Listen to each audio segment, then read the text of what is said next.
इतकी धावपळ कसली चालली हे पूर्ण ब्लॉग बघितल्याशिवाय तुम्हाला तर समजणार नाही. तर नमस्कार मंडळी. जसं की तुम्हाला मग सांगते, की ही लोकं चाललीत गोवा, मालवण सगळीजण फिरायला चाललीत. त्यांचा पूर्ण स्टे ग्रुप त्याच्यात माझा नवरा पण चालला आहे आणि मग त्याच्यासाठी शॉपिंग करायला आलेले मी आणि खूप सारे कपडे घ्यायचे होते, पण चॉईस काय होत नव्हतं. सगळ्यांची उद्या जायची तर आज कपडे घ्यायची धावपळ. आपल्या मुलींचं कसं असतं, की आपण आधीपासून सगळं कलेक्शन करत असतो. पण यांचं सगळं आयत्यावरती असतं आणि आपले काही तिथे फॅन्स पण भेटले, ज्यांनी आपल्यासोबत मस्त फोटोज क्लिक केले. तर थँक यू सो मच. असंच प्रेम करत राहा सगळ्यांनी माझ्यावरती. आणि मग खूप जास्त भूक लागलेली. गुरुवार होता, उपवास होता. मग तुलसीतला मसाला डोसा खाल्ला. कारण मला तिथला मसाला डोसा इतका जास्त आवडतो ना, की खूपच. आणि तो खाल्ला तर चहा तर प्यायलाच पाहिजे.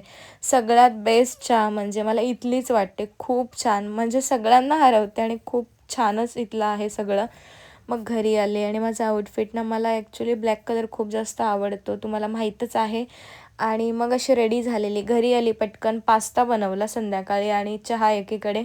खूप इच्छा झालेली पास्ता खायची आणि पूर्ण ब्लॉग मी अपलोड केला यूट्यूब चॅनलला. तुम्ही जाऊन नक्की बघा, की नवऱ्याने माझ्यासाठी मस्त असं सरप्राईज दिलं व्हॅलेंटाईनचं.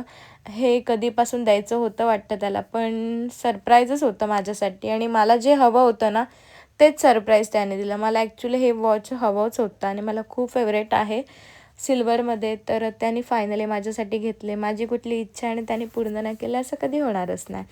तर मस्त असं छोटंसं त्यांनी सरप्राईज दिलं मला आणि मला खूप जास्त आवडलं.